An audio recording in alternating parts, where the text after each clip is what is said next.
hit on point number 3 is going back to the actual growth rate. Since he asked the question about the dividend rate and the actual compounding on the policy, we can highlight things like this. Year 1, you're paying $140,000. You've got 115, almost 116. Call it 115. How much of a hit is that? $25,000 hit in this example. That's how much the loss is. How about year 2? You're paying 140. It was at 115. Now it's 252. If you just added 140 to 115, what would you have there? It'd be 265. I'm sorry, 255. But it's 252, meaning you did not get the full $140,000 payment back. You got a little bit less. So the first 2 years, what's happening here, even though we have the expenses minimized, we see that the expenses are exceeding the gains in this particular example, based on the present dividend interest rate. Year 3, you're paying 140. What happens? You get your 140 back and a tiny bit more on top of it. You get your 140 back. Let's not talk about the extra $30 or $35 in this case. But then it continues to get stronger. I'm getting more and more back. That's why I break even and then have a positive cash value between years 5 and 6. So that's all well and good. I see when I'm losing money. I see when I'm gaining money. We can look at that just based on the dollars. But what a lot of people like is to see something like this, which is the actual internal rate of return. So here, we've got the Mass Mutual example. Let's just do this. Guardian, and this is Guardian Index. Good. So on the left, exact same policy we just looked at. What do we notice? 140 for 3 years. There's your cash value. There's the internal rate of return. You've got your annual internal rate of return, and you've got your average internal rate of return. The annual internal rate of return isolates what the policy is growing by each year. So if I ask the question, what did my cash value grow by last year? We would want to calculate the annual internal rate of return. If you ask the question, what's the average growth of my policy over the past 10 years? Or what's the 20-year average? What we would look at is exactly this. 20 years, you paid an $840. You've got 1.544. Average internal rate of return, 3.73%. Progressing on to Guardian, you'll see the same thing over here with the annual internal rate of return, a little bit higher up front in this example. As time passes, looks good, 20 years in. Average IRR, 3.36%. And there's the annual growth rate. And the same thing with the indexed option. So that allows us to have some transparency on the actual growth. Let's look at using the policy. So when it comes to using it for opportunities, what do loans look like? So he looked at Mass Mutual and Guardian, and you've got different loan terms with both of those companies. So if we were to provide a quick overview on both of them, we would have as follows. If we look at Mass Mutual, with that 10-pay product, what you've got is a dividend rate of 6%. You've got a loan interest rate. With that particular product, it's a little under 5%. Right now, it's 4.76. So what Mass Mutual does is if you've got cash value, let's call it of $100,000, and you elect to borrow 50% of your equity. Let's assume you take a loan for $50,000. What that means is you've got $50,000 remaining that you can access if you wanted to. However, we're only going to loan out half of it, so let's call it RCV, remaining cash value, another $50K. So what happens here, come on, there we go. You've got your 4.76% interest that's paid to Mass Mutual in this case. However, what Mass Mutual does is they'll continue to pay you that dividend rate of 6% on the full $100,000. Sometimes how I like to explain it is we're still getting that 6% dividend on the remaining cash value and also the outstanding loan. Now with that said, remember that 6% dividend is not what you're actually earning on the policy. We just looked at the IRRs. It comes out to 4%. All of a sudden it does not look as attractive as that 4.76. Looks like I'm losing money.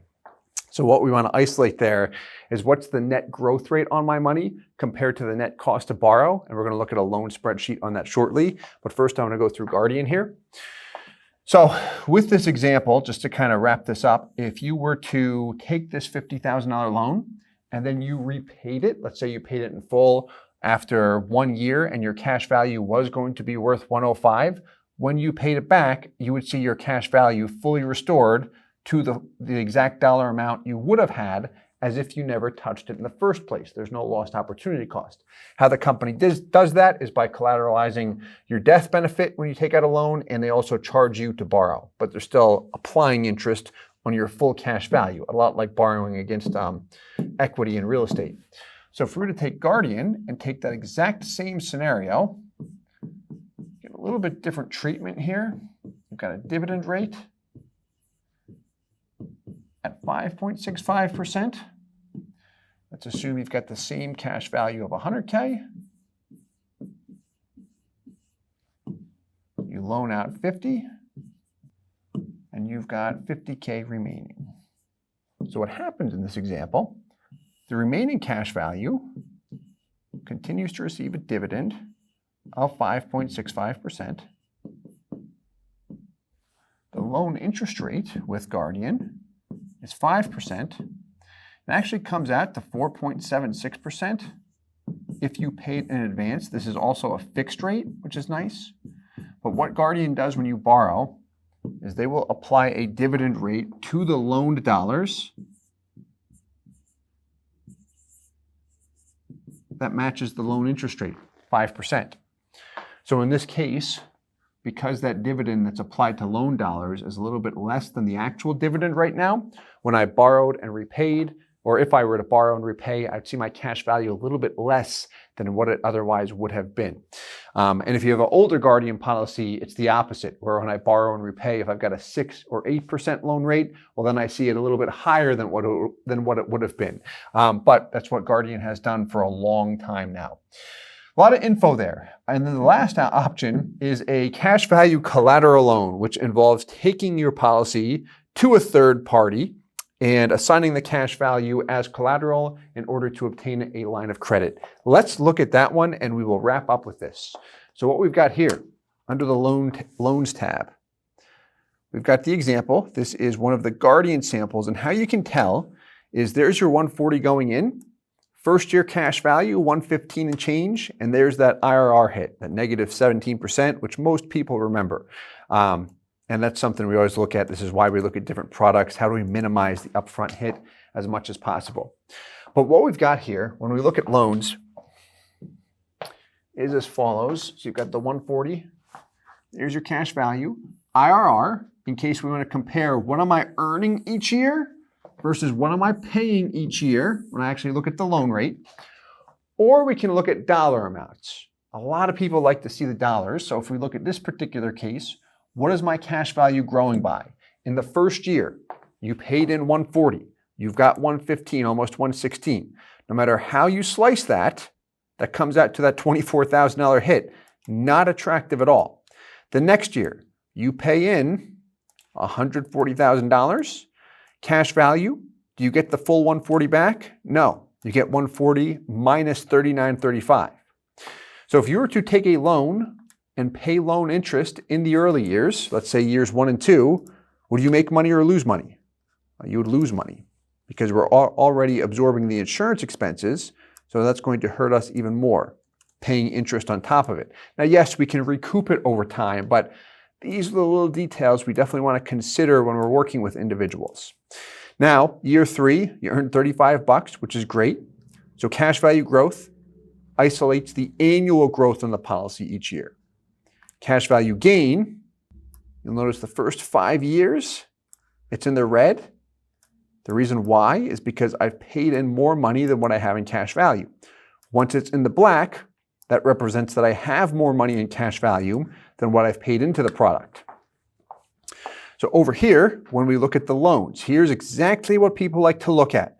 If I want to take a loan, let's say in year 4, I've got available equity of $439,000. And where that comes from, I've got $462 in cash value. The maximum loan I can take is typically 95% of whatever I have in cash value. Sometimes it's a bit higher. What I'm looking at here is, again, that cash value collateral loan, which is working with a bank. It's common to see a 95% maximum line of credit. So that's where the $439 comes from. If I want to take $100,000 out, hey, an opportunity comes, I need $100,000, let me draw on it. The interest rate is 5%. As of the day of shooting this video, September 21st, the interest rates are lower than this. It's a lot of lenders, but still, it could go up. But we're going to look at 5% in this example. There's my cost to borrow, 5%. Year 4, the annual internal rate of return is 2.39%. However, the dollar amount's nice to look at here because of this. This particular year, I earned $10,820 on my total cash value. That was the net growth after all insurance expenses and everything. If I'm only loaning $100,000, what's the annual interest there? $5,000 came due, and this assumes in purple that we paid the $5,000 out of pocket. So I'm ahead, but I only loaned $100,000. What happens if you loan $200,000? Well, there we go. Now all of a sudden, the interest I've paid out of pocket is about what I've earned on the policy. So let's assume we take that $200,000 loan, and then we begin to repay it beginning the next year at, let's say, $40,000 per year. And where I came up with the 40 is because he's paying 60 over here. So this will cash flow a total dollar amount of $100,000 per year toward the policy. A little bit more than that because he's paying the interest each year as well. So what we've got here, check this out. In purple are his annual interest payments. So here's your annual interest, $10,000. And I paid the $10,000 in interest. Then the next year, I applied $40,000 toward the principal. 5% of $160,000 is $8K. Assumed I paid that as well. This column in bold on the far right represents the total dollar amount you've paid in loan interest. So it tallies up everything in the purple column. This is a nice column to see. A lot of people have appreciated this. What's the total amount I paid in interest to the lender? And you can do this with loans on life insurance policies as well, if you're taking direct loans from the insurance company. But now I can see, at this point in time, I paid $30,000 in loan interest, but I gained $85,000 on the policy. We'd have a different story if we increased that loan or if we paid it back slower. My point here is it's beneficial to look at different numbers and see if the situation is in your best interest or if it's not in your best interest. Am I going to pay more interest or earn more interest? Am I comfortable with it? Just progress through the different options.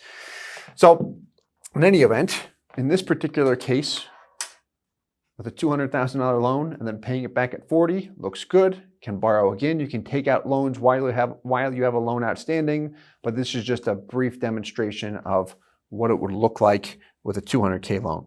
Know that that was a lot of information. I hope you enjoyed it. If you did, please hit the like button, subscribe for more. If you have any questions or comments, feel free to leave them below. You can also reach out anytime. And as always, I hope this helps. Thanks so much. Hey guys, Steve Parisi here. If you enjoyed the content you just saw, please subscribe, like, and hit the notification bell for future videos. If you'd like more information or to see some custom policies for yourself, feel free to call or email our offices at the contact information below.